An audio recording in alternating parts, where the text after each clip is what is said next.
The morning sun beat down on the Fort Benning firing range with a merciless intensity, turning the Georgia air into a thick blanket that seemed to muffle sound itself. 500 yards downrange, five targets stood in silent challenge, human-shaped silhouettes barely visible through the heat waves rising from the parched earth. Staff Sergeant Amanda Reeves lay prone on the firing platform, her breathing slow, and measured her finger hovering with practiced discipline just outside the trigger guard of her custom-built M40A6 sniper rifle. Behind her, 20 fresh-faced recruits watched in skeptical silence. Several exchanged knowing glances, the kind reserved for moments when superiors make claims the young men were certain couldn't be backed up, especially when that superior was a woman in her mid-30s, claiming she could put 5 consecutive rounds into targets at distances where most of them could barely make out the silhouettes. Amanda ignored them. She'd been ignoring those looks for 8 years in the Army.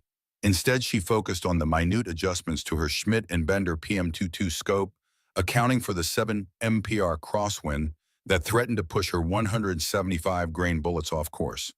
Her rifle was a masterpiece of precision engineering with a Remington 700 action custom-threaded barrel and a stock she'd personally modified to fit her frame perfectly. Staff Sergeant Reeves will now demonstrate proper long-range target acquisition and engagement, announced Captain Reynolds, the supervising officer. Pay attention, gentlemen. What you're about to see is the difference between someone who shoots a rifle and an actual shooter. Amanda drew in a breath, held it at the natural respiratory pause, and squeezed, not pulled the trigger with the pad of her index finger. The rifle bucked against her shoulder, the crack of the shot echoing across the range. Through her scope, she watched as the first target's center mass erupted with a puff of dust. Without hurry, she chambered the next round and repeated the process. 4 more times. 5 shots, 5 hits, all within a 3-inch grouping. Textbook precision. When she rose from the platform, dusting the Georgia clay from her uniform, the silence from the recruits had transformed from skepticism to something approaching awe. Only then did Amanda allow herself the faintest smile, not of pride but of recognition, that perhaps one or two of these young men might reconsider what they thought they knew about female soldiers in combat roles. That gentleman, Captain Reynolds said, is why Staff Sergeant Reeves was selected for Delta Force's Specialized Sniper Unit during her second tour in Afghanistan. He paused, allowing the weight of that statement to sink in. She's not teaching you because of some diversity initiative. She's teaching you because she's put more confirmed hostiles in the ground than anyone else currently stationed at this base. As the recruits dispersed toward their assigned positions, Amanda caught fragments of their whispered conversations. Heard she got the Bronze Star for 37 confirmed in the Korengal Valley alone. My brother was in her unit in Fallujah, said she's the real. All familiar patterns, the initial doubt, the demonstration, the reluctant respect.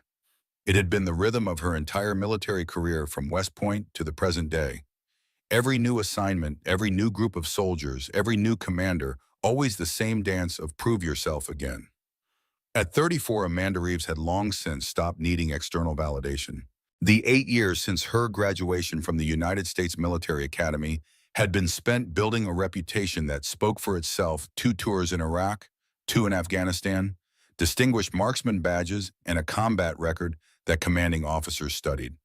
She had been one of the first women to complete the grueling Ranger training after combat roles opened to females, finishing in the top 5% of her class despite the open hostility from many of her male counterparts. But today wasn't about her record or her credentials. It was about preparing these young men for the realities they might soon face, realities she had already lived through. Johnson, she barked at a lanky recruit who was mishandling his rifle. That weapon isn't a girlfriend you're trying to impress. It's a precision instrument. Treat it accordingly. The young man straightened immediately, his face flushing red as he corrected his grip. Around him, the other recruits suddenly found renewed focus in their own weapons. Better, Amanda said, her voice softening just enough to be encouraging without undermining her authority. Remember, gentlemen in the field, your life and the lives of your team depend on these fundamentals. There are no second chances out there. As the morning training session progressed, Amanda moved among the recruits, making corrections to their stances, their breathing patterns, their trigger discipline. For most instructors, this was routine duty. For Amanda, it was personal. Every life she might save through proper training was a form of redemption, a payment toward a debt she'd been carrying since childhood.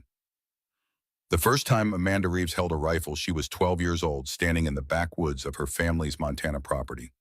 The weapon, an M24 sniper weapons system that her father had somehow liberated from military inventory, was almost comically oversized in her small hands. But James Reeves, former Delta Force operator and veteran of Desert Storm, hadn't seen anything humorous about the moment.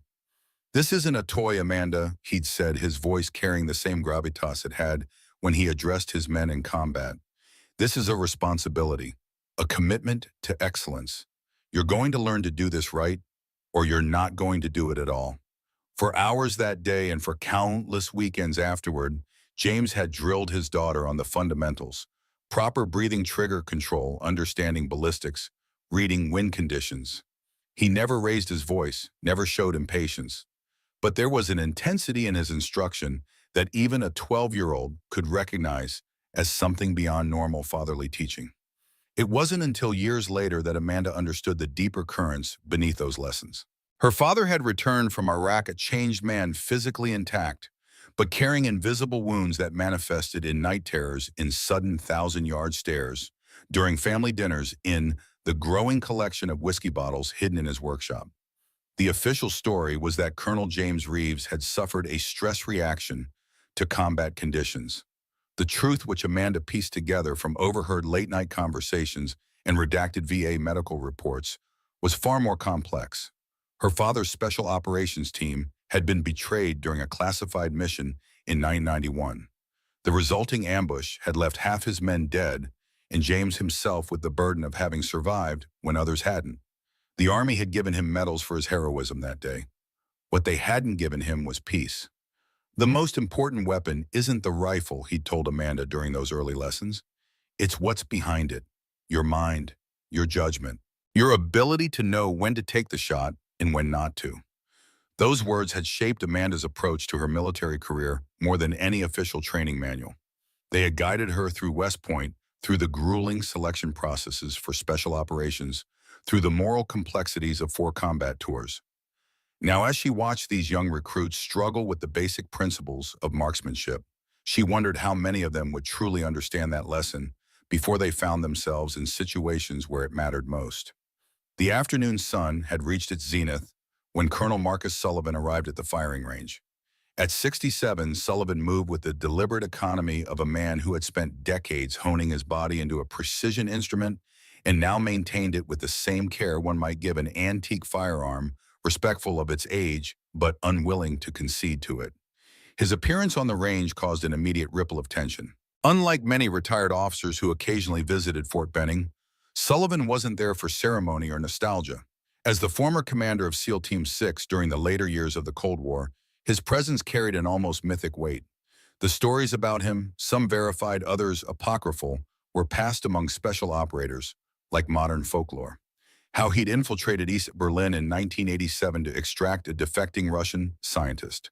How he'd commanded the classified Operation Phantom Fury years before the public ever heard about it. How he'd once gone 3 days without sleep during a hostage situation in Lebanon, refusing to leave the Tactical Operations Center until every American was accounted for. But what made Sullivan truly exceptional in military circles wasn't his combat record, impressive though it was. It was his reputation as a kingmaker. Officers and enlisted personnel who earned Sullivan's approval tended to advance rapidly. Those who didn't often found their careers stagnating for reasons that never quite made it into official performance reviews. Amanda straightened as Sullivan approached, offering a crisp salute that the older man returned with equal precision.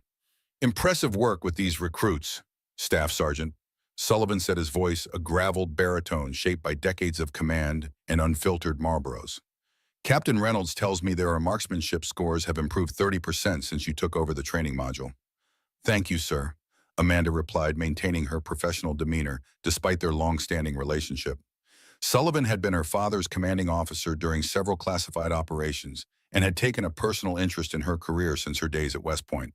But neither of them ever acknowledged that connection in professional settings. Sullivan surveyed the range, his pale blue eyes still sharp despite the deep creases that surrounded them, taking in every detail of the training setup. "I see you're using the modified qualification course I suggested," he noted with approval. The added stress factors should better prepare them for actual combat conditions.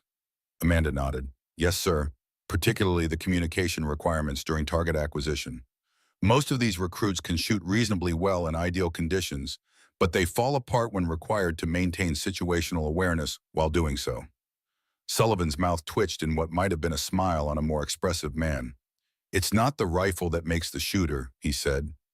It's the mind behind the trigger, Amanda finished automatically. This time Sullivan did smile, though the expression barely disturbed his weathered features. Your father's words. Yes, sir. Wise man James Reeves, Sullivan said. One of the finest soldiers I ever commanded. How is he these days? The question carried more weight than its casual phrasing suggested. Both of them knew that the once legendary Colonel Reeves now spent his days in self-imposed isolation in a cabin outside Bozeman, his only regular contact being his weekly therapy sessions at the VA and Amanda's monthly visits. Stable, Amanda answered, choosing her words carefully. The new medication seems to be helping with the night terrors. Sullivan nodded, accepting the euphemism for what it was. PTSD wasn't openly discussed among their generation of warriors, especially for men of her father's era. It was treated as a private battle, one fought in silence, in shadow, away from the scrutiny of those who hadn't experienced the causes firsthand. I've been meaning to get out there to see him, Sullivan said, the hint of genuine regret in his voice, suggesting he knew this was unlikely to happen. Maybe after this new command situation settles. The mention of the command situation caused Amanda's jaw to tighten imperceptibly. 3 weeks earlier, Brigadier General William Blackwood had assumed command of Fort Benning's Principal Training Division, a political appointment that had raised eyebrows throughout the chain of command. Sullivan, ever observant, caught her reaction. I take it you've had the pleasure of meeting our new commanding officer? Briefly during the change of command ceremony, sir. And your impression? Amanda hesitated.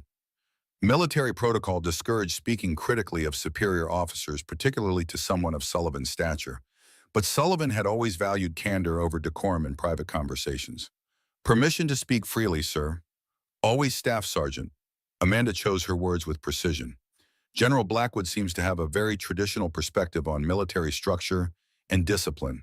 That's the most diplomatic description of William Blackwood I've heard in 30 years of knowing the man. Sullivan said, a hint of dry amusement coloring his tone. And entirely accurate as far as it goes. He glanced around to ensure they weren't overheard, then continued in a lower voice. Blackwood and I came up through the system together. He's old school in all the ways that matter and all the ways that don't. Graduated from West Point with honors, family legacy, stretching back to the Civil War. His father was a two-star who made his bones during the Gulf War. Sullivan's expression darkened slightly. Blackwood himself has spent most of his career navigating Pentagon politics rather than actual battlefields. He's a connected man, senators, defense contractors, old money families. The kind of officer who gets promoted because of who he knows, not what he's accomplished. The unspoken warning was clear. Amanda had encountered officers like Blackwood throughout her career, men who viewed the increasing role of women in combat positions as an affront to military tradition rather than an expansion of available talent. I appreciate the context, sir, Amanda said carefully. Sullivan studied her for a long moment. James saved my life in Al-Basra in '91. Did he ever tell you that? The abrupt change of subject caught Amanda off guard. No, sir, he doesn't talk much about his deployment. Typical James, Sullivan said with a faint smile. Always did let his actions speak instead. He paused, seeming to weigh his next words carefully. I made him a promise that day, as we were waiting for exfil under heavy fire.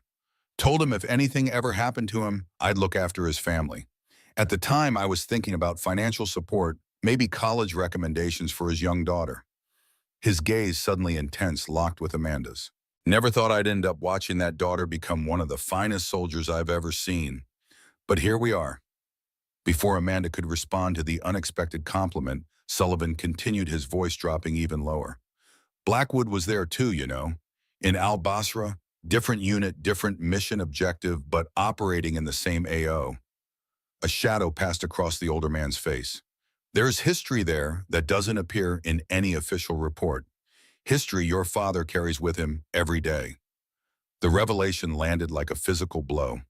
Amanda had never known that Blackwood had any connection to her father's last mission, the classified operation that had sent him home with a Purple Heart, a chest full of medals, and nightmares that still plagued him decades later. Sir, are you saying that General Blackwood was somehow involved in... Sullivan cut her off with a subtle gesture as Captain Reynolds approached from across the range. Colonel Sullivan, Reynolds called out, General Blackwood is requesting your presence at the command briefing. His aide said it's urgent. Sullivan nodded acknowledgement to the captain before turning back to Amanda. We'll continue this conversation another time, Staff Sergeant. He lowered his voice to add, watch yourself around Blackwood. He has a long memory and very particular views about a soldier's proper place, especially female soldiers.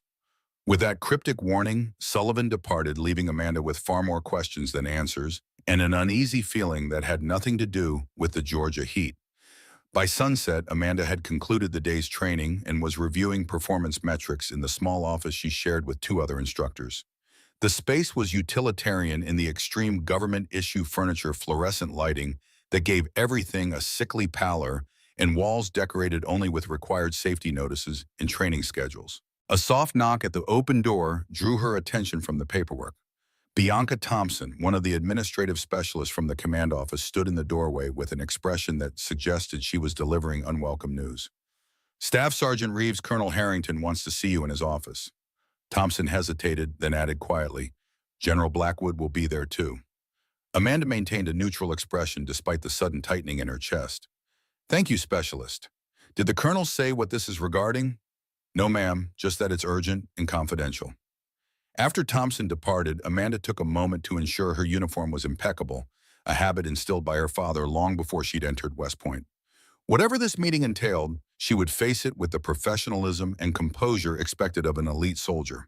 The walk to Colonel Harrington's office took Amanda through the heart of Fort Benning's administrative complex, a labyrinth of corridors filled with the controlled chaos of military bureaucracy.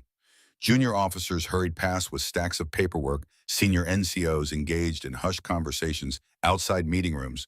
Civilian contractors navigated the space with the slightly lost expressions of outsiders in a world governed by rules they only partially understood.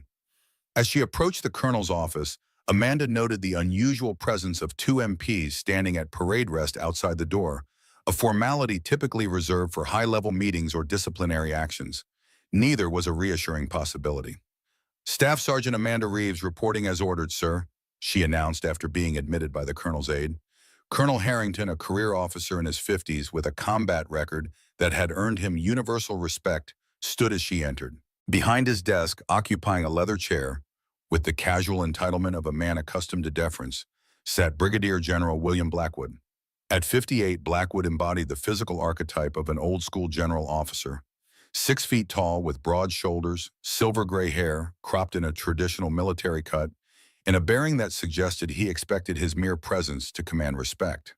His uniform, adorned with rows of ribbons and badges, told the story of a man who had served during multiple conflicts, but as Sullivan had implied, had experienced most of them from command centers rather than combat zones. Staff Sergeant Reeves, Harrington said, his tone formal, but not unfriendly. Thank you for coming so promptly. Please have a seat. Amanda sat at attention, her spine not touching the chair's back, her eyes fixed at a point just above the colonel's head, the posture of a soldier prepared for inspection or reprimand. At ease, Staff Sergeant, Harrington said. This isn't a disciplinary meeting. Not yet, Blackwood interjected, speaking for the first time. His voice carried the refined accent of old money and expensive education, what enlisted personnel often called academy polish. He studied Amanda with the clinical detachment of someone evaluating a piece of equipment rather than addressing a fellow soldier. Staff Sergeant Reeves, Blackwood continued, Colonel Harrington tells me you've been running the advanced marksmanship program for our new infantry recruits. An unusual assignment for someone of your background. The slight pause before background carried unmistakable meaning. Amanda maintained her professional demeanor, refusing to rise to the bait. I've been instructing for 6 months, sir. The program has shown significant improvements in qualification rates. So I've heard, Blackwood said, his tone suggesting this achievement was somehow suspect. I've also heard that you've implemented several unauthorized modifications to the standard training protocols. Amanda felt a flicker of concern, but kept her expression neutral. Sir, all modifications were submitted through proper channels and approved by Colonel Harrington and Major Stevens from the Training Development Directorate. Harrington nodded confirmation. Everything was done by the book, General. Staff Sergeant Reeves has been exemplary in following procedural requirements. Blackwood waved this away as if swatting an irritating insect. Procedures can be followed to the letter while still undermining the spirit of the training mission, Colonel. He fixed his gaze on Amanda. I've reviewed your personnel file, Staff Sergeant. Quite the remarkable career trajectory.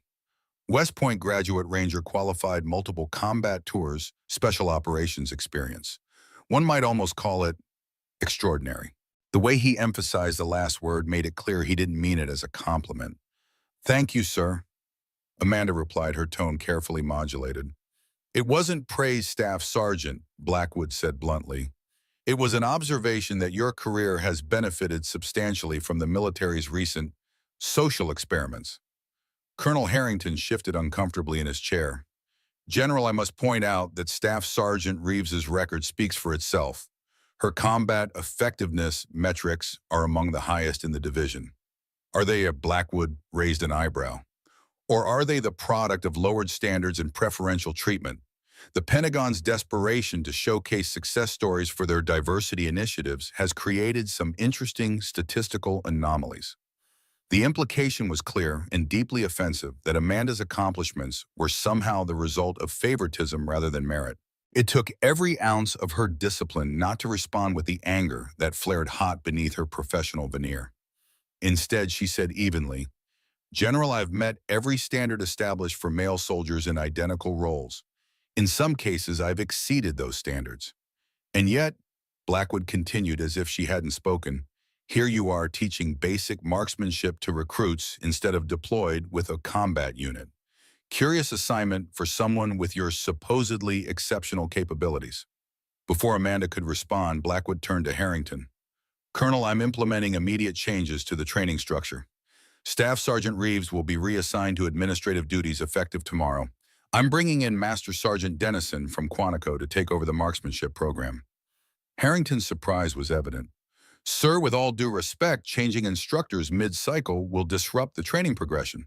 The recruits have established rapport with Staff Sergeant Reeves and their performance metrics are trending positively. My decision is final, Colonel, Blackwood said, his tone brooking no argument. The fundamentals of combat marksmanship should be taught by combat veterans with proven field experience, not, he paused, his gaze sliding dismissively over Amanda, trophy appointments. The insult was so blatant that even Harrington seemed taken aback. General, I must object to that characterization. Staff Sergeant Reeves's combat record is not the topic of discussion, Blackwood interrupted. This is about maintaining training standards during my command. I will not have Fort Benning become a showcase for political correctness at the expense of combat readiness. Amanda sat perfectly still, her face an unreadable mask that concealed the calculations running behind it.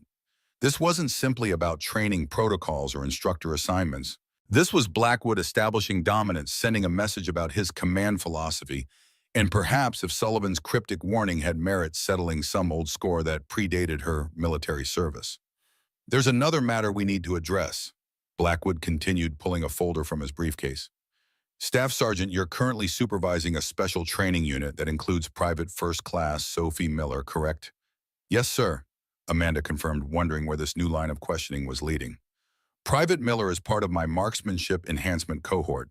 She's showing considerable potential as a designated marksman. Blackwood's expression soured. Private Miller should never have been assigned to that program. Her qualifying scores were borderline at best. I've reviewed her file as well, another example of standards being relaxed to accommodate social engineering in our ranks. Sir, Amanda said carefully, Private Miller qualified in the 92nd percentile on her initial marksmanship assessment. That's well above the threshold for the enhancement program. According to your modified standards, perhaps, Blackwood countered. Effective immediately, Private Miller is being reassigned to logistics support. Her temperament and physical capabilities are better suited to administrative roles. The injustice of this decision struck Amanda like a physical blow. Sophie Miller was a 19-year-old recruit from Ohio who had joined the Army to help pay for college. Despite her youth and small stature, she had demonstrated natural shooting abilities that with proper training could develop into exceptional skill. Relegating her to a logistics role solely because of Blackwood's apparent bias against female soldiers in combat roles was not just unfair, it was detrimental to the Army's mission of fielding the most qualified personnel regardless of gender. General, Amanda said, choosing her words with extreme care, Private Miller has demonstrated exceptional aptitude. During last night's night fire exercise, she achieved the highest accuracy rating in the entire training group. Removing her from the program would waste valuable talent that the Army has already invested resources in developing. Blackwood's expression hardened. Are you questioning my orders, Staff Sergeant? No, sir, Amanda replied steadily. I'm providing relevant performance data that may not have been included in your briefing materials. Colonel Harrington intervened clearly, attempting to diffuse the growing tension. General, perhaps we could implement these changes after the current training cycle concludes. That would allow for a smoother transition and prevent disruption to the established learning progression. Blackwood considered this for a moment, then nodded curtly. Very well, Colonel. Staff Sergeant Reeves may complete the current week's training schedule. Master Sergeant Dennison will assume control of the program on Monday. He fixed Amanda with a cold stare. Consider this a direct order, Staff Sergeant. No deviations from the standard training protocols for the remainder of your assignment. Any modifications, however minor, will be considered insubordination. Is that understood? Perfectly, sir, Amanda responded, maintaining eye contact despite the urge to look away from the contempt evident in Blackwood's gaze. Dismissed. As Amanda left the office, her mind was already racing through the implications of this encounter. Blackwood's hostility seemed personal in a way that transcended the usual resistance some male officers showed toward female soldiers in combat roles. Sullivan's cryptic comments about her father's last mission and Blackwood's involvement suddenly took on new significance. Something deeper was at play. Something connected to the classified operation in 1991 that had broken her father and sent ripples through the special operations community that apparently continued to this day. Amanda needed to understand what that connection was, not just for her own career's sake, but because instinct told her that Blackwood's vendetta wouldn't stop with a simple reassignment. As she walked back to the barracks in the gathering dusk, Amanda made a decision. After lights out, she would access the base's secure archives. If there was a connection between her father Blackwood and the mission that had haunted her family for decades, she would find it regardless of the risk to her career or the classified nature of the information. Some truths were worth the consequences of discovering them. The secure archives section of Fort Benning's administration building was nominally accessible to personnel with Amanda's security clearance, though visits after regular hours required special authorization. Fortunately, Master Sergeant Rivera, who managed the night security detail, had served with Amanda in Afghanistan and owed her a favor after she'd pulled him out of a collapsed building during an operation in Kandahar. 20 minutes, Staff Sergeant, Rivera said quietly as he used his access card to admit her to the climate-controlled room that housed physical records too sensitive for digital storage.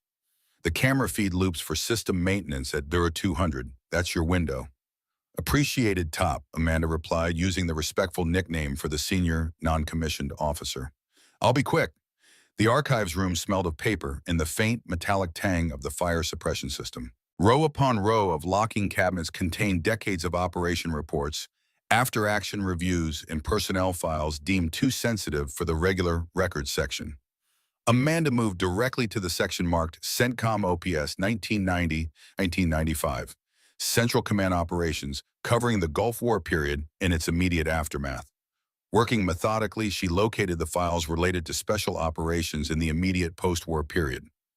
Most were heavily redacted with entire pages obscured by black marker or completely removed. But Amanda wasn't looking for operational details. She was searching for the personnel rosters, the command structures, anything that might connect her father and Blackwood during that critical period. In a folder labeled Task Force Raptor, Al-Basra Sector, she finally found what she was looking for. The mission brief was mostly redacted, but the command structure was clear: Colonel Marcus Sullivan commanding, Major James Reeves, second in command. And there listed as the liaison officer from a parallel operation was Captain William Blackwood. Amanda's pulse quickened as she flippered through the sparse documentation, searching for any clues about what had actually transpired. Most of the after-action report was blacked out, but a single paragraph near the end had survived the censor's pen. Mission compromise occurred at grid coordinate, redacted. Evidence suggests advanced intelligence of insertion was available to hostile forces. Casualty rate of 47% sustained before extraction. Recommendation: full investigation into potential security breach at command level. The next page contained a follow-up note dated 3 months later. Investigation concluded. No evidence of intelligence compromise found. Casualties attributed to unexpected enemy presence in sector. Case closed by order of redacted. Amanda felt a chill that had nothing to do with the archive room's temperature control. The terse bureaucratic language couldn't disguise the story beneath. Something had gone catastrophically wrong during that mission. Someone had known the special operations team was coming, and somehow the subsequent investigation had been shut down. A separate personnel note in her father's file, dated 2 weeks after the mission, told the rest of the story. Major James Reeves requesting immediate transfer to training command. Reason: personal hardship. Note: psychiatric evaluation pending. Combat stress reaction diagnosed. Recommendation: approved transfer. Medical retirement likely within 24 months. That had been the beginning of her father's downward spiral, the classified mission that had broken a legendary special operator and eventually driven him to isolation in the Montana wilderness.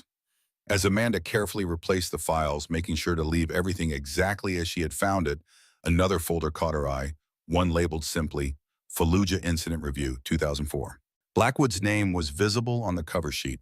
With a quick glance at her watch, 7 minutes remaining in her window, Amanda pulled the folder and quickly scanned its contents. What she found made her blood run cold. In 2004, then, Colonel Blackwood had commanded a battalion during operations in Fallujah, Iraq. After a particularly devastating IED attack had killed 7 American soldiers, Blackwood had ordered a retaliatory strike against what intelligence had identified as an insurgent safehouse. The strike had gone forward despite last-minute intelligence suggesting the target might actually be a civilian residence. The resulting operation had killed 16 Iraqi civilians, including 9 children. The official investigation had initially pointed to serious command failures and recommended formal charges against Blackwood for ignoring updated intelligence. But the final page of the report contained a stunning revision. Upon further review, responsibility for intelligence failure rests with redacted. Colonel Blackwood acted appropriately based on information available at time of decision. Recommend no further action against commanding officer. Note: Lieutenant redacted, posthumously reprimanded for intelligence gathering failures. Amanda stared at the document in disbelief. Blackwood had authorized a strike that killed civilians, then somehow managed to shift the blame to a dead officer who couldn't defend himself. And he had been promoted to brigadier general afterward. The implications were staggering.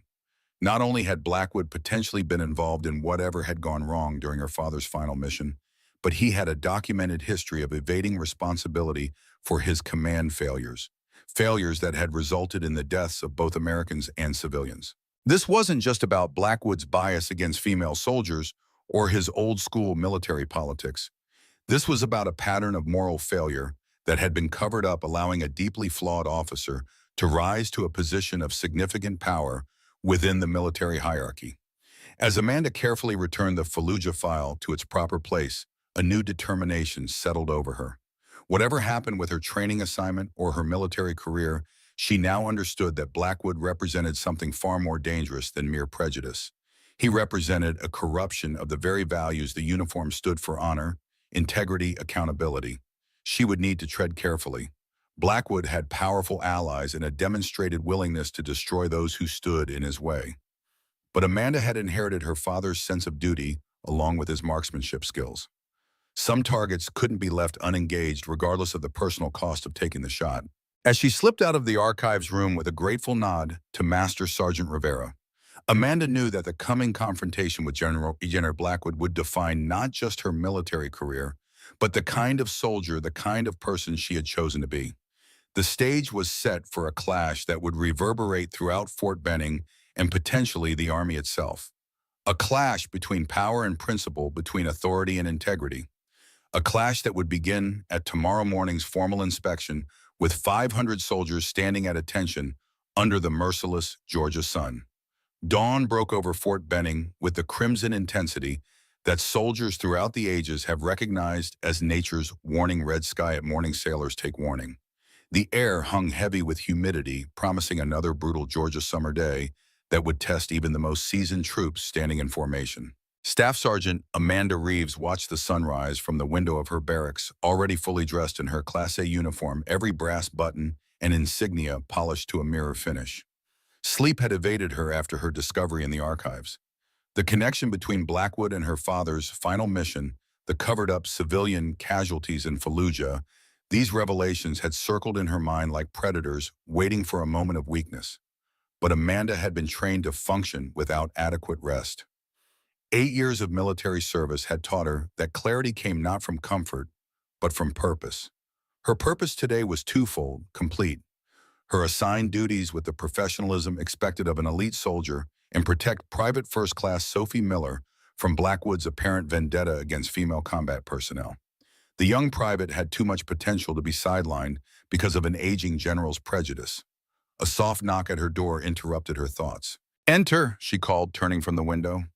The door opened to reveal Colonel Sullivan, already immaculately uniformed despite the early hour. His presence in the barracks was unusual enough to raise eyebrows, but the grave set of his weathered face suggested this wasn't a social call. "Staff Sergeant," he said without preamble, "I need 5 minutes of your time." "Of course, sir." Amanda gestured to the room's single chair while she remained standing. Sullivan closed the door before speaking, his voice low. "I received a call from Colonel Harrington last night. He informed me of General Blackwood's decision regarding your training assignment. News travels fast, sir. In the military, bad news always does." Sullivan's pale eyes studied her with uncomfortable intensity. "Harrington also mentioned that Blackwood made some pointed comments about your qualifications and the nature of your appointment." Amanda maintained her professional composure. "The general expressed concerns that standards might have been adjusted to accommodate female combat personnel, sir." Sullivan's expression hardened. "That's Blackwood's standard line. Been using it since the first women were admitted to the service academies." He paused, seeming to measure his next words carefully. "I understand you accessed the secure archives last night." The statement landed like a grenade in the small room. Amanda's expression remained neutral, but her mind raced through possible responses, weighing the risk of denial against the potential consequences of admission. "Military intelligence monitors all access to classified materials," Sullivan continued before she could respond. "Fortunately, in this case, that intelligence reports to me rather than General Blackwood." Relief washed through Amanda, quickly replaced by wariness. "May I ask how you knew what I was looking for, sir? Because it's exactly what I would have done in your position." Sullivan leaned forward, dropping his voice even lower. "You found the connection between Blackwood and your father's mission in Al-Basra, I presume? And probably the Fallujah incident as well." Amanda nodded once, a barely perceptible movement. "Then you understand what you're dealing with," Sullivan said grimly. "Blackwood has been protected by powerful people throughout his career. People who believe military reputation supersedes accountability. People who think admitting mistakes undermines confidence in command. With respect, sir, allowing those who make fatal mistakes to advance to higher command seems more damaging to the institution." Sullivan's mouth twitched in what might have been approval. "You sound like your father." He sighed suddenly, looking every one of his 67 years. James tried to push for a full investigation after Al-Basra. He believed Blackwood had leaked operational details to curry favor with certain intelligence officers, information that ultimately reached the enemy. Amanda felt her chest tighten. That would be treason. It would be, if it could be proven. Sullivan's expression darkened. But the evidence was circumstantial. Blackwood's connections in Washington ensured the investigation was shuttered before it really began. Your father was offered medical retirement and a chest full of medals to go away quietly. But he couldn't live with it, Amanda said softly, the pieces of her childhood finally falling into place. No, he couldn't. Sullivan straightened in his chair. Now Blackwood sees you, James Reeves's daughter, rising through the ranks, exceeding every standard, embodying everything he claims women in combat roles can't be. Your very existence threatens his worldview. And you believe he'll use his authority to force me out. I believe William Blackwood never forgives and never forgets. He'll view you as both a threat and an opportunity, a chance to finish what he started with your father. Amanda processed this information with the same methodical precision she applied to calculating windage on a difficult shot. Why are you telling me this, sir? Sullivan stood adjusting his uniform with military precision. Because you deserve to know what you're up against, and because I made a promise to your father that I intend to keep. He moved toward the door, then paused. The formal inspection begins at 0800. Blackwood will be looking for any reason to find fault. Don't give him one son. I never do, sir. After Sullivan departed, Amanda checked her watch. She had 45 minutes to gather her squad and ensure they were prepared for inspection. Whatever personal battle existed between her and Blackwood, she wouldn't allow it to reflect poorly on the soldiers under her command. With one final adjustment to her uniform, Staff Sergeant Amanda Reeves stepped into the corridor, her face composed into the mask of calm authority that had become second nature during 8 years of military service. The weight of her discovery sat heavy on her shoulders, but her posture revealed nothing but the confident bearing of an elite soldier prepared for duty. The battle lines were drawn. The question now was, who would fire the first shot? The parade ground at Fort Benning stretched before Amanda like a vast stage, its immaculate surface baking under the Georgia sun. 500 soldiers stood in precise formation, rank upon rank of young men and women in Class A uniforms, their bodies rigid with the special tension reserved for formal inspections. Amanda's squad occupied the third row of Alpha Company's formation directly in her line of sight from her position with the non-commissioned officers. She could see Private Miller standing at perfect attention, the young woman's uniform immaculate, despite Blackwood's impending scrutiny. Pride mingled with concern as Amanda noted the private's determined expression. Sophie Miller had the potential to become an exceptional soldier if given the chance. Amanda had recognized that potential immediately, the same natural talent for marksmanship that she herself had possessed at a young age, combined with an analytical mind that could calculate trajectories and environmental factors almost instinctively.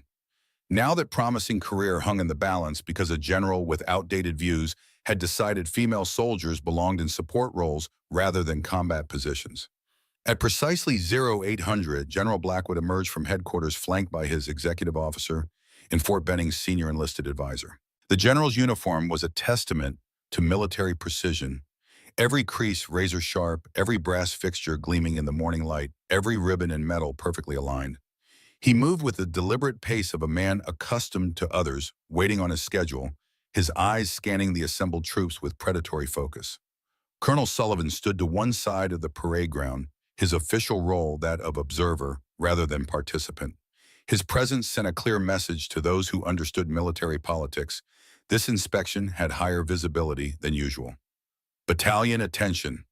The command sergeant major's voice cracked across the parade ground like a whip, though the troops were already standing perfectly still. Blackwood began his inspection with methodical precision, moving slowly down each row, occasionally stopping to examine a uniform more closely or question a soldier about their duties. His technique was classic military psychology, prolonged silence designed to make young recruits nervous, followed by abrupt, rapid-fire questions intended to fluster even well-prepared troops. Amanda observed with growing tension as Blackwood approached Alpha Company. His pattern thus far suggested he was looking for specific targets rather than conducting a genuine assessment of unit readiness. Twice already he had singled out female soldiers for particularly intense scrutiny, finding minute uniform infractions that would have gone unnoticed on their male counterparts. When Blackwood reached Private Miller's position, Amanda felt her muscles tense involuntarily. The general stopped directly in front of the young private, his eyes narrowing as he took in her appearance. "Private," Blackwood said, his voice pitched to carry to nearby troops. "Your name and duty assignment." "Private First Class Sophie Miller, sir. Advanced Marksmanship Training Program, Alpha Company." Blackwood's eyebrow rose a fraction. "The special program under Staff Sergeant Reeves." "Yes, sir." "Tell me, Private Miller, what was your marksmanship qualification score during basic training?" 36 out of 40, sir. "And you believe that qualifies you for specialized sniper training?" Blackwood's tone carried clear skepticism. "I follow my assignment orders, sir." Miller's response was textbook, neither argumentative nor apologetic. Blackwood circled the young private, slowly examining her uniform from all angles. Your left breast pocket is 1/16 of an inch out of alignment, Private. He stopped directly in front of her again. Do you consider such sloppiness acceptable for a supposed elite program? Miller maintained her position of attention, eyes fixed forward. No, sir. I will correct it immediately. You certainly will. Blackwood's voice hardened. This is exactly the kind of substandard attention to detail I've observed throughout this special program. One wonders if the same laxity extends to the marksmanship standards themselves. The implication was clear and deliberately public. Blackwood was suggesting that Amanda's training program was substandard, using a minor uniform infraction as evidence. Perhaps you can explain, Private Miller, what unique qualification you possess that merited your selection for advanced training, besides, of course, matching certain demographic priorities currently fashionable in Washington. The question was a trap. If Miller defended her qualifications, she could be accused of insubordination. If she remained silent, it would appear she had no defense against the general's insinuation. Before Miller could respond, Amanda made a decision that she knew might end her military career. She took 2 precise steps forward from her position in the NCO rank. Sir, permission to address the general's question regarding Private Miller's qualifications. A ripple of tension passed through the assembled troops. Breaking formation during inspection was a serious breach of protocol. Every soldier on the parade ground knew it, and every eye shifted momentarily toward the unexpected interruption. Blackwood turned slowly, his expression a mixture of surprise and something darker, almost satisfaction, as if Amanda had walked into a trap he'd been setting. Staff Sergeant Reeves, he said, her name sounding like an accusation in his mouth. You seem to have forgotten basic parade ground protocol. No, sir, I am aware of protocol, but I believe the general's assessment requires immediate factual clarification. Colonel Harrington, standing nearby, shot Amanda a warning look that she deliberately ignored. This moment transcended normal military hierarchy. It was about something more fundamental, the integrity of the institution itself. Very well, Staff Sergeant, Blackwood said, his voice dangerously soft. Clarify. Amanda kept her voice steady and professional. Private Miller achieved the highest night fire qualification score in the battalion last month. She also set a new record for the stress fire course, sir.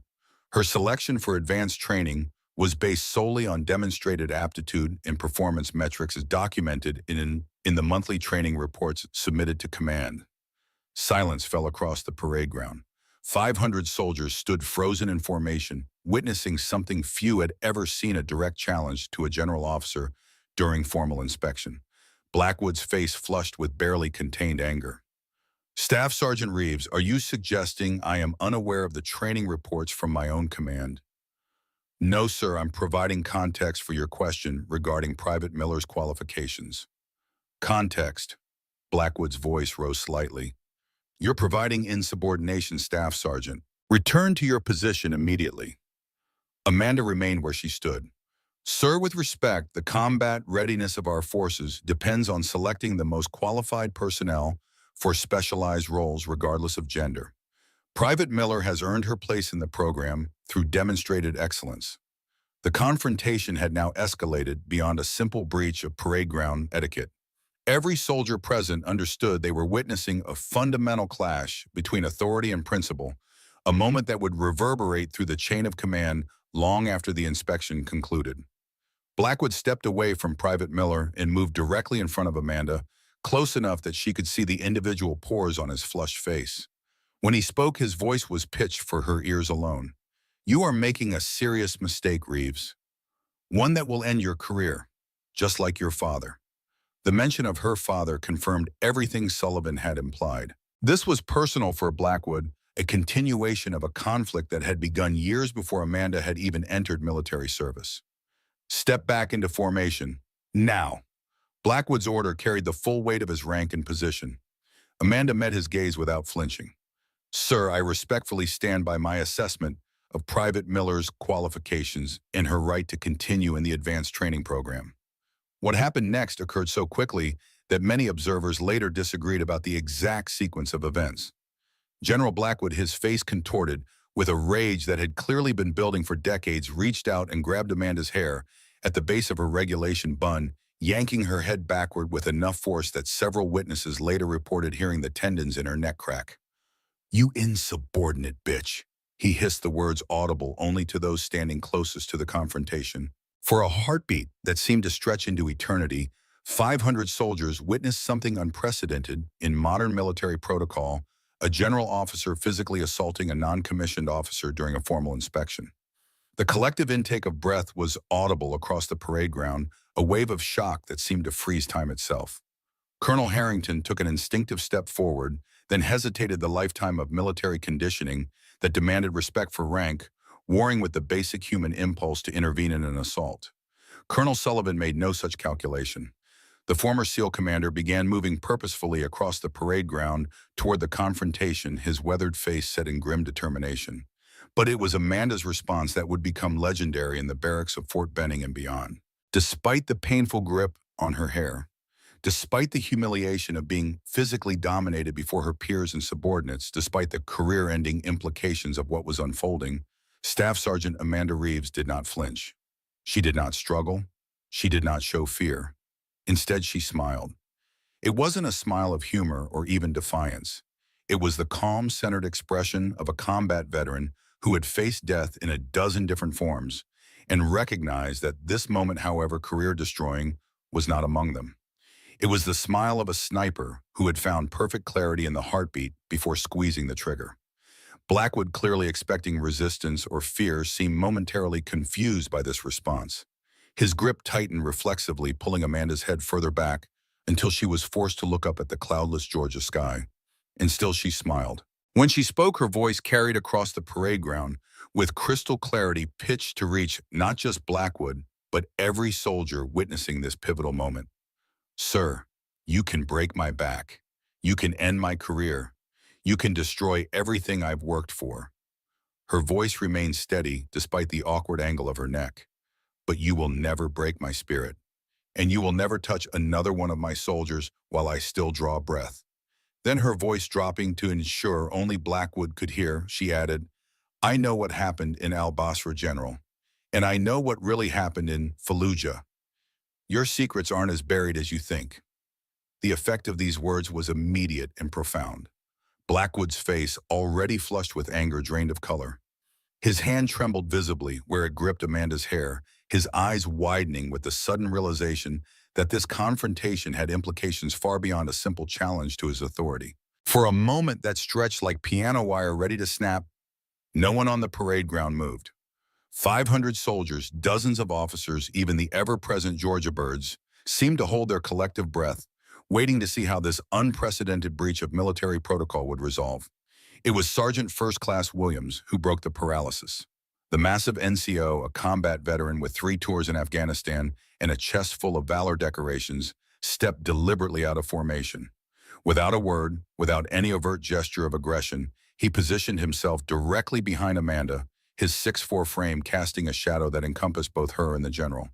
Within seconds, others followed his lead. Staff Sergeant Martinez, Corporal Thompson, Private First Class Jackson. Soldiers from every unit on the base moved with quiet determination, forming a silent wall of solidarity behind their fellow soldier. They said nothing, made no threats. But their message was unmistakable. If Blackwood intended to destroy Amanda Reeves, he would have to go through all of them to do it. The standoff lasted an eternity, compressed into heartbeats. Blackwood's political mind visibly calculating the cost of fighting 500 witnesses to his abuse of power. His hand released Amanda's hair as if burned, and he stepped back, his face ashen with the realization that his reign of unchecked authority had just ended in the most public way possible. Amanda straightened slowly, her uniform disheveled, but her dignity intact. When she spoke again, her words carried the weight of every veteran who had ever served with honor, only to be betrayed by those they trusted to lead. "We serve our country with honor, sir. All of us deserve to be treated with the same respect we show the flag we follow into battle." Colonel Sullivan reached the scene, positioning himself subtly between Amanda and Blackwood. "General," he said, his voice carrying the authority of decades of distinguished service, "I believe this inspection has concluded." For a moment, it seemed Blackwood might challenge this assessment, but a quick survey of the situation, hundreds of witnesses, Sullivan's presence, the unmistakable solidarity of the troops, appeared to penetrate even his rage-clouded judgment. "This isn't over, Sullivan," he said quietly before turning to address Colonel Harrington in a voice deliberately pitched to restore some semblance of normal command. "Colonel, complete the inspection and have the full report on my desk by 1600 hours." With that, General Blackwood departed the parade ground, his back rigid with suppressed fury, his aides scrambling to keep pace with his rapid stride. As soon as the general was out of earshot, Colonel Harrington moved quickly to Amanda's side. "Staff Sergeant, are you all right?" "I'm fine, sir." Despite her words, Amanda was already feeling the physical effects of Blackwood's assault, a throbbing pain at the base of her skull where he had gripped her hair, and the beginning of what promised to be a spectacular headache. "Report to medical immediately," Harrington ordered, his voice low enough that only Amanda and Sullivan could hear. "Have them document everything, then meet me in my office," Sullivan added. "I'll accompany you, Staff Sergeant." As Amanda moved to comply, she caught the eye of Private Miller still standing at rigid attention in formation. The young soldier's expression contained a mixture of shock, gratitude, and something else, a new understanding of what it truly meant to lead. The walk to the medical facility was conducted in silence, Sullivan matching Amanda's pace with the easy stride of a man who had spent his life conforming to military precision. Only when they were inside the building, away from potential observers, did he speak. "That was either the bravest or the most foolhardy thing I've witnessed in 40 years of service, Staff Sergeant." Amanda met his gaze directly. "Which do you believe it was, sir?" Sullivan's weathered face creased in what might have been a smile under different circumstances. "I believe it was necessary, which doesn't preclude it from being both brave and foolhardy." The medical examination was brief but thorough. The base physician documented mild soft tissue damage to Amanda's neck and scalp, took photographs of the visible redness where Blackwood had gripped her hair, and wrote detailed notes about the incident based on Amanda's matter-of-fact description. "This is Assault Staff Sergeant," the doctor said as he completed his report. "In any context outside military ranks, it would result in criminal charges." "I'm aware, sir," Amanda replied neutrally. "Well, I'm required to submit this report up the medical chain of command, independent of the regular command structure." The doctor's expression was carefully professional, but his eyes conveyed clear support. "For what it's worth, the entire medical staff witnessed what happened from our office windows overlooking the parade ground. You won't lack for corroboration." As they departed the medical facility, Sullivan checked his watch. "Colonel Harrington will be waiting, and I imagine the JAG office is already preparing for the inevitable investigation." The Judge Advocate General's office, the military's internal legal system, would indeed have to address both Blackwood's assault and Amanda's technical insubordination. The military lived and died by its adherence to clear chains of command. Despite the righteousness of her position, Amanda had violated those chains in a very public way. Colonel Harrington's office was a study in controlled chaos when they arrived.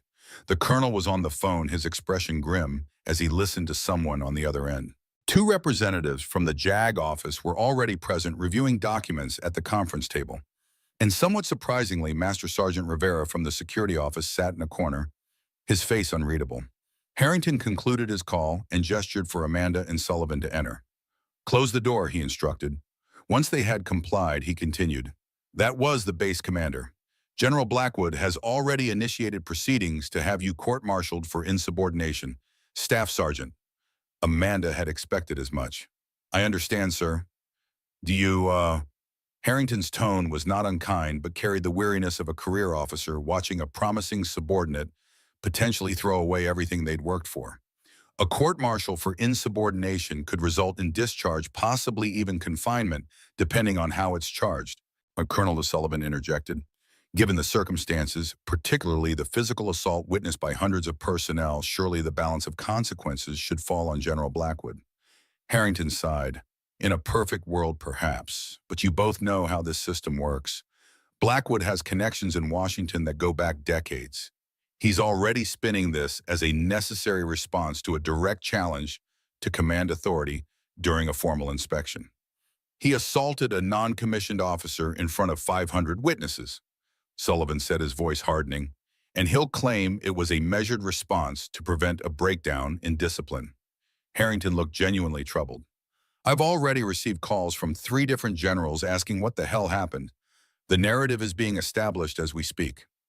Amanda listened to this exchange with a growing sense of clarity. The system was preparing to close ranks around Blackwood, just as it had after al-Basra and Fallujah. The instinct to protect command authority, even when that authority was abused, ran deep in military culture. But something had changed today. Something fundamental in the relationship between those who gave orders and those who carried them out. "Sir," she said, addressing Colonel Harrington directly, "what happened on that parade ground wasn't just about General Blackwood and me.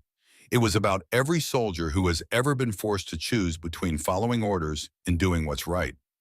Harrington studied her with an unreadable expression. "That's a dangerous line of reasoning in a military context, Staff Sergeant." "It's the only line that matters, sir." Amanda stood straighter, ignoring the pain in her neck.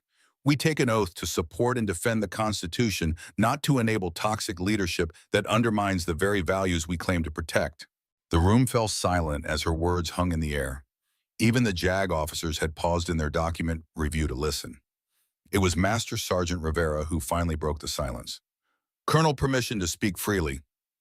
Harrington nodded, seeming almost relieved at the interruption. "Sir, I oversee the security systems for the base, including the archive room that Staff Sergeant Reeves visited last night." Rivera's calm statement caused the JAG officers to exchange glances. "What's relevant is that I also maintain the security camera system for the parade ground." He reached into his pocket and produced a small digital storage device. "This contains unedited footage from 3 different angles of this morning's incident. I've already secured the original recordings in accordance with evidence preservation protocols." The implication was clear. Whatever narrative Blackwood attempted to establish, video evidence would contradict it. Harrington accepted the device with a thoughtful expression. "This changes the dynamic somewhat." "There's more, sir." Rivera hesitated, glancing at Amanda. "While reviewing the security logs this morning, I discovered that General Blackwood accessed the same archive files as Staff Sergeant Reeves, but approximately 30 minutes later. He spent considerable time with the Fallujah incident report." Sullivan's eyes narrowed. "He knows what she found." "It appears so, sir. Amanda processed this information with the tactical assessment skills honed through years of combat operations. He'll try to bury it again, or discredit me before I can bring it forward. Which is precisely why we need to move quickly," Sullivan said, turning to Harrington. "Colonel, I recommend we immediately initiate a formal complaint regarding General Blackwood's conduct backed by the medical report, witness statements, and security footage." Harrington nodded slowly. "I agree. But we need to be prepared for significant blowback. Blackwood won't go down without a fight, and he has allies in positions that could make life very difficult for everyone in this room." "With respect, sir," Amanda said, "he made this about more than just me when he assaulted a soldier in front of the entire base. Every person who witnessed that incident is now questioning whether the chain of command truly upholds the values we're sworn to defend." The colonel considered this for a long moment before turning to the JAG officers. "Prepare the formal complaint, include all available evidence, and establish a secure channel for witness statements. I suspect we'll have quite a few." As the meeting concluded and assignments were distributed, Amanda found herself momentarily alone with Colonel Sullivan in the corridor outside. "This won't be easy," Sullivan said quietly. "Blackwood will use every resource at his disposal to discredit you and anyone who supports you. He's fighting for his career now, possibly even his freedom if the Fallujah cover-up is fully exposed." Amanda nodded, wincing slightly at the pain the movement caused. "I know, sir, but some fights can't be avoided regardless of the cost. Your father said something very similar before he testified about al-Basra," Sullivan remarked. "The system broke him for his honesty. Are you prepared for that possibility?" Amanda considered the question with the same deliberate care she would give to calculating a difficult shot. "My father fought alone, sir. I don't believe I will." As if to underscore her point, the corridor door opened to reveal Sergeant First Class Williams, Staff Sergeant Martinez, and a dozen other non-commissioned officers from various units across the base. Williams stepped forward, his massive frame seeming to fill the corridor. "Staff Sergeant Reeves, we heard you might need some witnesses for your statement." Behind them, more soldiers appeared, including Private Miller, still in her inspection uniform. Amanda felt something tighten in her chest, not fear or pain, but a profound recognition of what these soldiers were risking by standing with her. Every one of them understood that opposing Blackwood could have serious career implications. Yet here they were, embodying the very values that the general had betrayed. As she looked at their determined faces, Amanda knew with absolute certainty that regardless of what happened next, whether she faced court-martial, whether Blackwood escaped justice yet again, whether her military career ended today or continued for decades, she had made the right choice on that parade ground. Some lines could not be uncrossed. Some moments demanded choosing between safety and what was right. And in those moments, the true measure of a soldier, of a human being, was revealed not in the ribbons on their chest or the rank on their collar, but in their willingness to stand for something greater than themselves, regardless of the personal cost. The battle lines had been drawn, the first shots fired. Now the true test of courage would begin. The Judge Advocate General's office at Fort Benning resembled a war room in the aftermath of the parade ground confrontation. Phones rang constantly, emails flooded inboxes, and military lawyers moved with purposeful urgency between conference rooms. At the center of this controlled chaos sat Staff Sergeant Amanda Reeves, her Class A uniform still impeccable. Despite the morning's events, her expression calm as she provided her third official statement of the day. Please describe once more the exact sequence of events that led to General Blackwood's physical contact, requested Captain Sarah Jensen, the JAG officer assigned to document Amanda's complaint.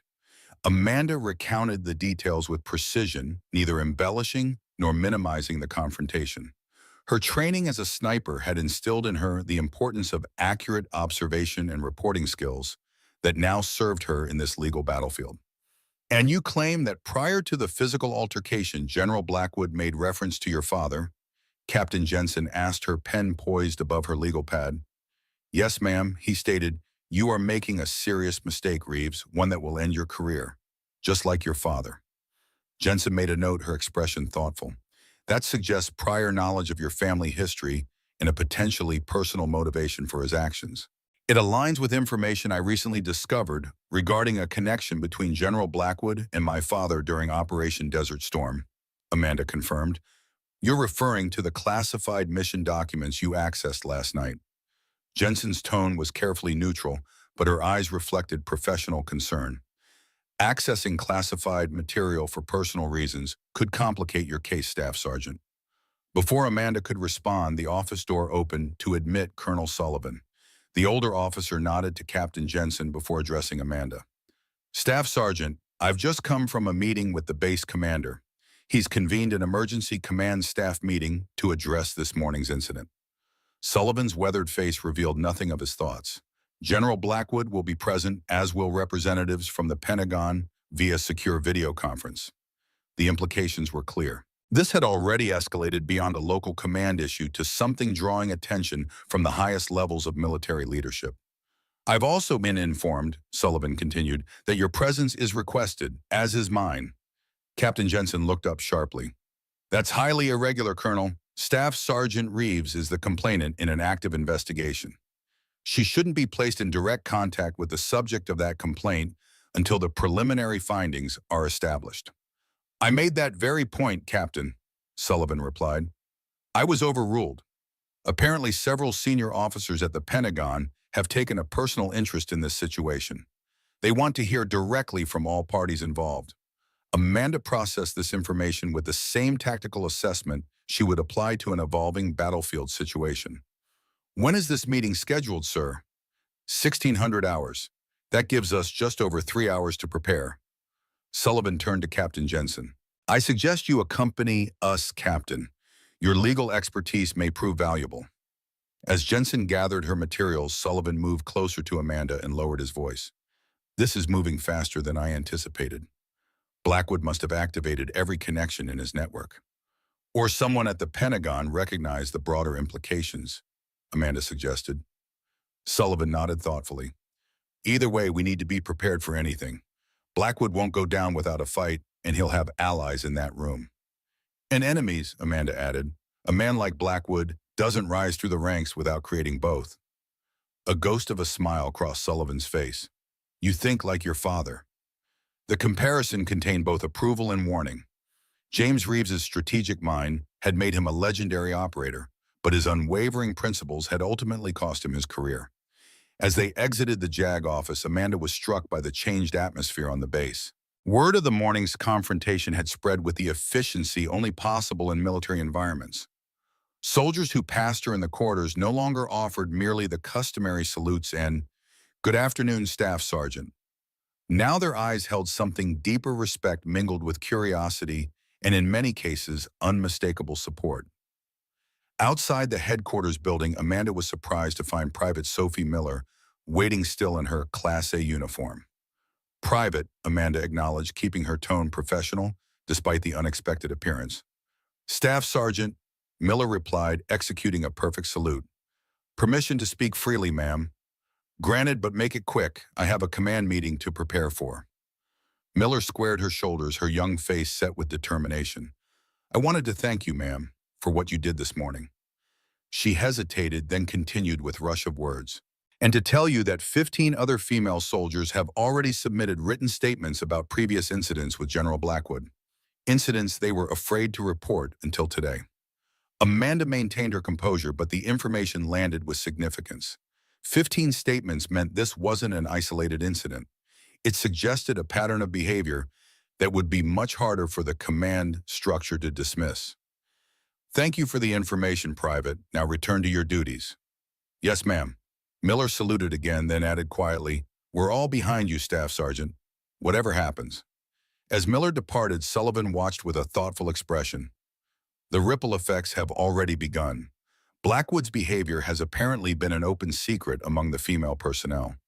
Just like my father's mission in al-Basra and the civilian casualties in Fallujah were open secrets in their respective circles, Amanda observed.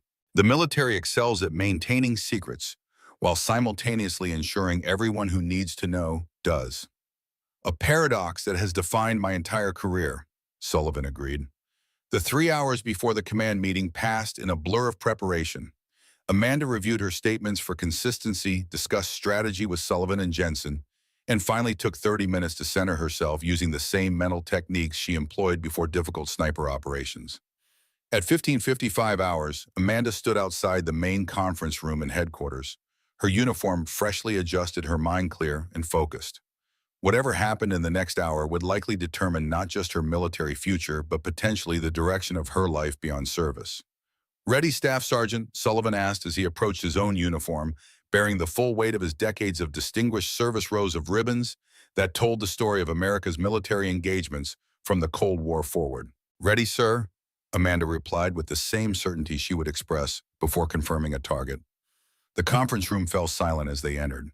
Around the massive oak table sat the assembled command staff of Fort Benning colonels, lieutenant colonels, and senior non-commissioned officers representing every major division on the base. At the head of the table, Brigadier General William Blackwood sat with rigid posture, his face an unreadable mask of professional composure. The wall-mounted screens displayed the serious faces of 3 major generals and a lieutenant general from the Pentagon, their expressions suggesting they had already been briefed on the situation. Base Commander Major General Howard gestured to the 2 empty seats near the center of the table. "Colonel Sullivan, Staff Sergeant Reeves, please be seated. Captain Jensen, you may take the observer position along the wall."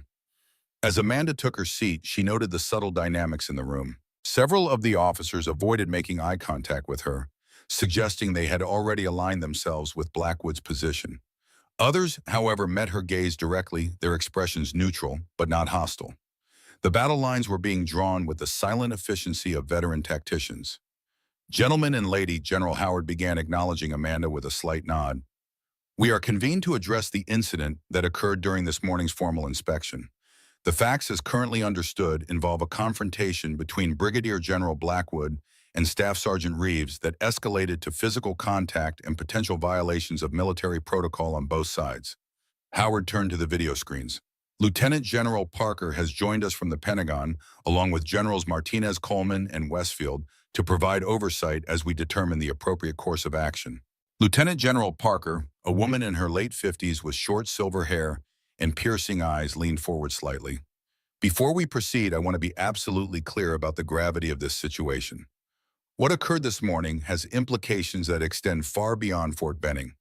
Videos of the confrontation recorded on personal devices are already circulating among military personnel nationwide. We have a significant PR situation developing, particularly regarding the treatment of female combat personnel." The room tensed at this revelation. Military discipline typically prevented such incidents from being documented unofficially, but in an era of ubiquitous smartphones, even the strict protocols of a formal inspection couldn't prevent someone from discreetly recording a moment of such unprecedented drama. General Howard nodded grimly. We'll address the security breach regarding unauthorized recording separately. For now, let's focus on the core incident. He turned to Blackwood. General, would you please provide your account of the events? Blackwood straightened, his voice steady and authoritative. Certainly. During routine inspection, I identified several deficiencies in Private Miller's uniform presentation. When I questioned her qualifications for the Advanced Marksmanship Program, Staff Sergeant Reeves broke formation to challenge my assessment, directly undermining command authority in front of 500 troops. He paused, his expression hardening. When I ordered her to return to formation, she refused a direct order.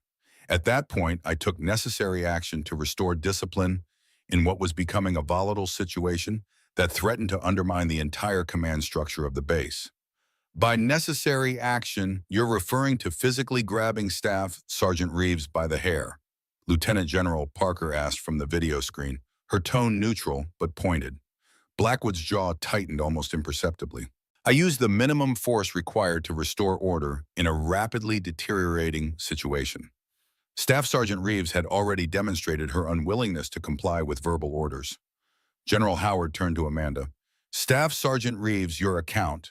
Amanda spoke with the measured precision that characterized all her professional interactions. During inspection, General Blackwood questioned Private Miller's qualifications for the Advanced Marksmanship Program in a manner that implied she had been selected based on gender rather than merit. As her commanding officer and the head of the program, I stepped forward to provide factual clarification regarding her exemplary performance metrics. She continued without emotion, simply stating facts. When General Blackwood ordered me to return to formation, I acknowledged that I was providing relevant performance data that might not have been included in his briefing materials. At that point, General Blackwood approached me, made a personal reference to my father's military career, and then physically grabbed me by the hair with enough force to cause the injuries documented in the medical report. You admit to disobeying a direct order to return to formation, asked one of the colonels, his tone suggesting he had already reached his conclusion about the incident. I acknowledge that I remained in place to complete providing relevant information about a soldier under my command who was being unfairly assessed, Amanda replied evenly. Colonel Sullivan spoke for the first time.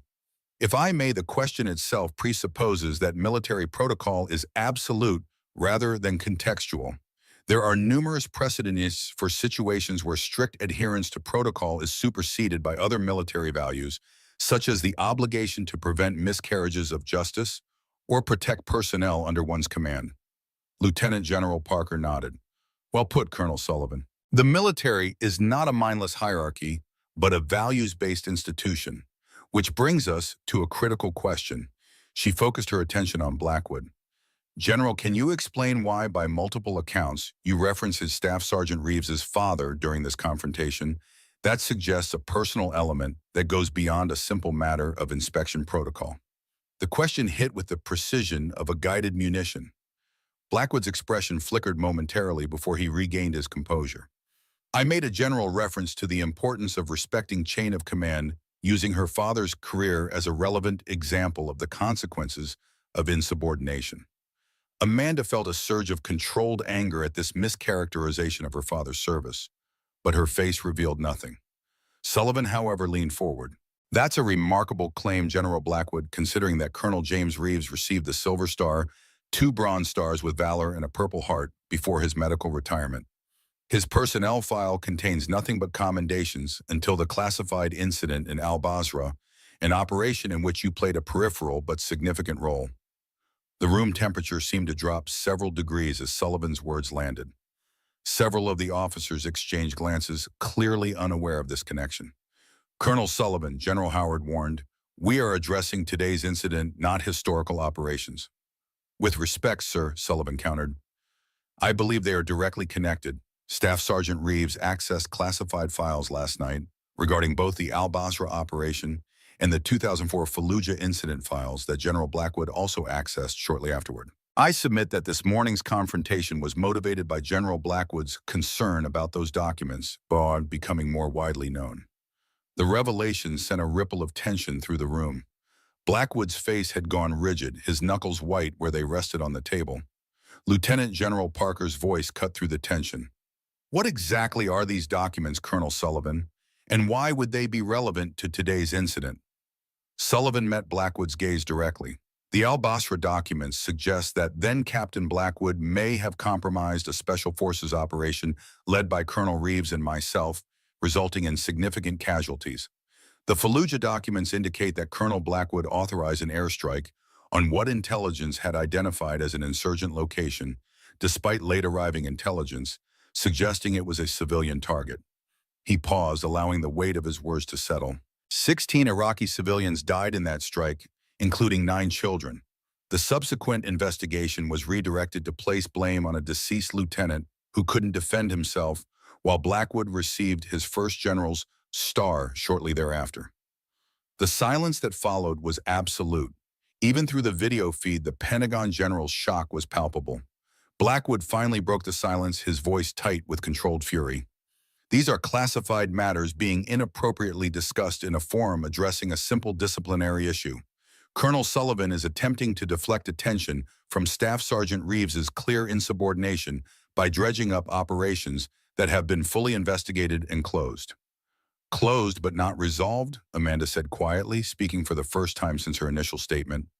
Just as you attempted to close the matter of Private Miller's qualifications by dismissing her based on gender rather than performance. She turned to address the room at large, her voice steady. What happened this morning wasn't about inspection protocol or chain of command. It was about the fundamental values of our military integrity, accountability, and the obligation to stand up for what's right, even when doing so carries personal risk. Her gaze returned to Blackwood. My father taught me that the most important duty of a soldier isn't blind obedience, but moral courage. He paid a heavy price for that belief when he questioned the circumstances of the Al-Basra mission. I was prepared to pay the same price this morning. The room fell silent again as her words resonated with the assembled officers. Military leadership had always balanced the tension between discipline and moral authority, between following orders and doing what's right. Every person in that room had at some point in their career confronted that delicate balance. Lieutenant General Parker broke the silence. I believe we need to expand the scope of this inquiry. Major General Howard, I'm dispatching a team from the Pentagon's Inspector General's office to review both the current incident and the historical matters raised by Colonel Sullivan. Until their investigation is complete, I recommend that both General Blackwood and Staff Sergeant Reeves be placed on administrative leave. Blackwood surged to his feet. This is outrageous. You're allowing a staff sergeant's insubordination to trigger an investigation into matters that were resolved decades ago. Sit down, General. Parker commanded, her voice carrying the full authority of her rank and position. When Blackwood reluctantly complied, she continued, Nothing is ever truly resolved if it was handled unjustly the first time. The integrity of our institution demands that we address these allegations thoroughly regardless of who they implicate or how long ago they occurred. The meeting concluded shortly thereafter with General Howard issuing formal administrative leave orders to both Blackwood and Amanda, effective immediately. As the room cleared, Amanda found herself standing alone with Sullivan and Captain Jensen. That went better than expected, Jensen observed quietly. Sullivan's expression was cautious. It's only beginning. Blackwood still has powerful allies and investigations can be steered in many directions. But the videos are already circulating, Jensen pointed out. The public nature of the confrontation makes it harder to bury. True, Sullivan acknowledged, but never underestimate the military's ability to manage information when sufficiently motivated. Amanda listened to this exchange with the detached analysis she applied to complex tactical situations. What matters now isn't just the investigation, but how the troops perceive its handling. 500 soldiers witnessed what happened this morning. They'll be watching to see whether the system delivers justice or protects power. Sullivan studied her with newfound respect. You understand the bigger picture, just like your father. This time the comparison contained no warning, only approval. As they exited the conference room, Amanda was surprised to find the corridor lined with soldiers, officers, and enlisted personnel from various units across the base, all standing at a respectful distance, but clearly there to witness her emergence from the meeting. Their presence sent a clear message. This wasn't just her fight anymore. It had become something larger, touching on values fundamental to the institution they all served. Among them stood Private Miller, her young face set with determination. Beside her was Sergeant First Class Williams, his massive frame and combat-decorated uniform, a stark contrast to the diminutive private, yet both united in purpose. The next 2 weeks unfolded with the methodical precision typical of military investigations, yet atypical in their scope and intensity. A team of investigators from the Pentagon descended on Fort Benning, conducting interviews with everyone from the most senior officers to the newest recruits. The classified files regarding al-Basra and Fallujah were retrieved from secure archives and subjected to fresh analysis. Amanda spent most of this period in a curious limbo. Technically on administrative leave, she was neither actively serving nor accused of any specific violation. She used the time to prepare methodically for whatever outcome might emerge, while also reconnecting with her father through long phone calls that gradually broke through the emotional walls he had built over decades. "You did what I couldn't," James Reeves told her during one such call, his voice carrying the weight of years of regret. "You stood your ground, publicly forced them to confront the truth." "I had advantages you didn't," Amanda replied. "Different times, different attitudes toward questioning authority." "Different courage too," her father said softly.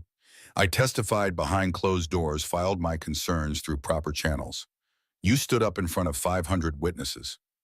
The conversation paused, heavy with unspoken emotions that military families often struggle to articulate. "Dad," Amanda finally said, "I need you to come to Fort Benning." "Amanda, I haven't set foot on a military base in 15 years. "I know, but this isn't just about my situation anymore. It's about finally setting right what happened in al-Basra. They're reopening the entire investigation, and your testimony could be crucial." The silence that followed lasted so long that Amanda wondered if the connection had been lost. Finally, her father's voice returned, somehow both fragile and resolute. "I'll be there. Just tell me when." 3 days later, Colonel James Reeves arrived at Fort Benning, the base he had visited countless times during his distinguished career, but had avoided since his medical retirement. Despite 15 years of civilian life, he still moved with military precision, his posture and bearing instantly identifying him as a former commander, even to those who didn't recognize his name. Amanda met him at the visitor center, both of them momentarily awkward in this collision of their personal and professional worlds. Then James Reeves did something he had rarely done since Amanda's childhood. He embraced his daughter, holding her with the fierce protectiveness that had always defined his love, even when PTSD had made it difficult for him to express. "I'm proud of you," he said simply. "Prouder than I've ever been of anything in my life." The formal hearing began the following day in Fort Benning's main conferences center, a space large enough to accommodate the expanded scope of the investigation. The proceedings had been classified as an official military inquiry rather than a court-martial, a distinction that allowed for a broader examination of interconnected events spanning decades. The investigative panel consisted of 2 generals and a civilian legal expert from the Department of Defense, none of whom had any prior connection to Blackwood Sullivan or the Reeves family.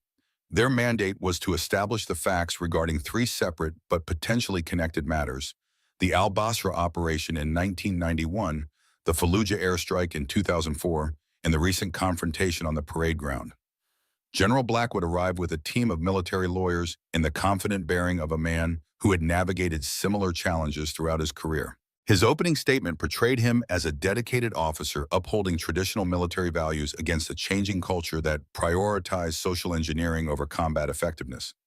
"My actions on the parade ground, while perhaps more forceful than ideal, were necessary to maintain the discipline upon which military effectiveness depends," he concluded. "Any attempt to connect that incident to historical operations is a transparent effort to distract from the core issue of Staff Sergeant Reeves's insubordination." When Amanda's turn came to address the panel, she spoke not from prepared notes, but from the centered clarity that had defined her military service. "This case is fundamentally about accountability," she began. "Not just General Blackwood's accountability for his actions toward me, but the broader question of whether rank and political connections should shield anyone from responsibility for their decisions." She outlined the connection between the 3 incidents with the precision of a tactical briefing, explaining how each represented a moment when power had been allowed to override principle, when career advancement had taken precedence, over moral responsibility. What happened on that parade ground was merely the visible culmination of a pattern that began long before I entered military service, she concluded. I stand before you not seeking personal vindication, but asking for the system I have sworn to serve to demonstrate that its values are more than words on a recruitment poster. As the hearing progressed through its second day, Colonel James Reeves took the stand. His testimony about the al-Basra mission, delivered with the calm precision that had once made him a legendary special operations commander, provided the missing context that classified documents alone couldn't convey. He described how intelligence about their insertion point had somehow reached enemy forces, resulting in an ambush that killed nearly half his team. He detailed the evidence suggesting that then-Captain Blackwood, serving as liaison with Iraqi intelligence assets, had leaked operational details either through carelessness or in an attempt to curry favor with certain intelligence officers. The subsequent investigation was shut down before it could establish definitive proof, James explained. But the pattern of information flow left little doubt among those of us who survived the ambush. When cross-examined by Blackwood's legal team, James remained unshakable, his responses measured but resolute. The years of isolation had not dulled his tactical mind or his commitment to the truth. The most dramatic moment came during the third day, when a surprise witness appeared. Former Lieutenant Sarah Blackwood, the general's daughter, who had resigned her commission 2 years earlier after serving under her father's indirect command in Germany. Her testimony, delivered with obvious reluctance but clear conviction, detailed a pattern of behavior extending far beyond the incidents under investigation: a consistent dismissal of female officers' capabilities, manipulation of performance reviews to limit women's advancement, and occasional physical intimidation disguised as old-school discipline. I resigned not because I lacked commitment to military service, she concluded, her voice steady despite the obvious emotional cost of testifying against her father, but because I couldn't reconcile the values I swore to uphold with the reality I experienced under his command. The hearing room fell silent as her words hung in the air, their impact magnified by the personal connection between witness and subject. General Blackwood sat rigid in his chair, his expression unreadable, but his complexion ashen. By the fourth day, the momentum had shifted decisively. Additional witnesses came forward with accounts of Blackwood's behavior toward female personnel. A former intelligence officer provided new details about the Fallujah airstrike, confirming that Blackwood had received updated intelligence identifying the target as a civilian location, but had proceeded with the strike regardless. Most significantly, a retired general testifying via secure video conference and acknowledged his role in protecting Blackwood after both incidents, describing a different era when preserving the military's public image often took precedence over addressing internal failures. I believed I was acting in the institution's best interest, the retired general admitted. I now recognize that such decisions, however well-intentioned, ultimately undermined the very values we sought to protect. As the hearing neared its conclusion, Amanda found herself sitting alone in the base chapel, seeking a moment of quiet reflection before the final session. The past weeks had been a whirlwind of statements, testimonies, and legal consultations, leaving little time for processing the personal impact of these events.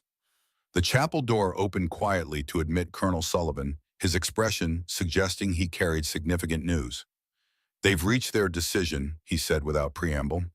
"The panel will announce it at 1400 hours. Amanda nodded, maintaining the composure that had become second nature. "Have there been any indications?" "Nothing official," Sullivan replied, taking a seat beside her. "But the base commander just received orders to prepare for a change of command ceremony next week. Read into that what you will." The implications were clear. Blackwood would not be returning to his position regardless of the panel's specific findings. "What about you?" Sullivan asked. "Are you prepared for all possible outcomes?" Amanda considered the question carefully. "I made peace with the potential consequences the moment I stepped out of formation. What matters isn't what happens to my career, but whether the system demonstrates that accountability applies at all levels." Sullivan studied her with the evaluating gaze that had assessed countless operators throughout his storied career. "You know, I originally promised your father I'd look out for you. Somewhere along the way, I realized you were looking out for all of us," he said, reminding an imperfect institution of its perfect ideals. The panel's final ruling, delivered with the formal language typical of military proceedings, represented what many would later describe as a watershed moment in military accountability. General Blackwood was relieved of command and referred for administrative separation from service, a career-ending sanction one step short of court-martial. The findings specifically cited conduct unbecoming an officer and failure to maintain the high ethical standards expected of senior leadership. More significantly, the panel ordered a comprehensive review of all decisions made under Blackwood's command regarding female personnel with specific attention to promotion recommendations and assignment selections that may have been influenced by gender bias. Regarding Amanda, the panel acknowledged her technical violation of inspection protocol while recognizing the exceptional circumstances that prompted her actions. She would receive a formal reprimand for breaking formation, a minimal consequence that would not impede her career progression, along with a transfer to Fort Benning's Advanced Tactical Training Division, where her combat experience and demonstrated leadership would serve the next generation of soldiers. As for the historical incidents, the panel recommended that both the Al-Basra and Fallujah operations be subject to full unredacted review by an independent commission, with findings to be made public as to the extent security considerations allowed. This isn't just about addressing past wrongs, the panel's senior member stated in his closing remarks. It's about ensuring our institution learns from them. The strength of our military has never rested solely on our weapons or tactics, but on the moral foundation that distinguishes us from those we fight. 1 week later, Amanda stood on the same parade ground where the confrontation had occurred, now part of the formation, observing the change of command ceremony as General Blackwood's replacement, a combat-decorated female general with a reputation for uncompromising integrity, assumed leadership of Fort Benning's training divisions. Beside Amanda stood Private Sophie Miller, recently promoted to Private First Class after setting a new base record in the Advanced Marksmanship Qualification course. Her young face reflected the solemnity appropriate to the ceremony, but her eyes carried a new confidence, the look of someone who had witnessed the system working as it should, however imperfectly and belatedly. In the VIP section, Colonel James Reeves sat in his dress uniform for the first time in 15 years, the rows of decorations on his chest telling the story of a lifetime of service. Beside him, Colonel Sullivan watched the proceedings with the measured satisfaction of a man who had seen the long arc of military justice finally bend toward its proper conclusion. After the ceremony, as the formations dispersed and the crowd thinned, Amanda found herself approached by the newly installed general. "Staff Sergeant Reeves," the general acknowledged. "I've reviewed your file extensively. Impressive record." "Thank you, ma'am. I understand you're scheduled to begin instructor duties with the Tactical Training Division next week." "Yes, ma'am. Looking forward to it." The general studied her with evaluating eyes that had assessed thousands of soldiers throughout a distinguished career. "Good. We need instructors who understand that being a soldier means more than following orders. It means standing for something greater than oneself." She paused, then added, "Though perhaps with slightly less dramatic methods in the future." "Understood, ma'am." Amanda allowed herself the briefest smile. As the general moved on to greet other officers, Amanda gazed across the parade ground where hundreds of soldiers continued their daily duties, training, preparing, serving. Many were women who now had a clearer path forward because of what had happened here. Many were men who had witnessed firsthand that moral courage sometimes requires standing apart from formation. In that moment, Staff Sergeant Amanda Reeves understood that what had begun as a personal confrontation had transformed into something far more significant, a reminder that institutions are ultimately defined not by their regulations or traditions, but by the courage of those willing to defend their highest values even against threats from within. The afternoon sun glinted off her insignia as she turned toward her next assignment, ready to share that understanding with the next generation of American soldiers.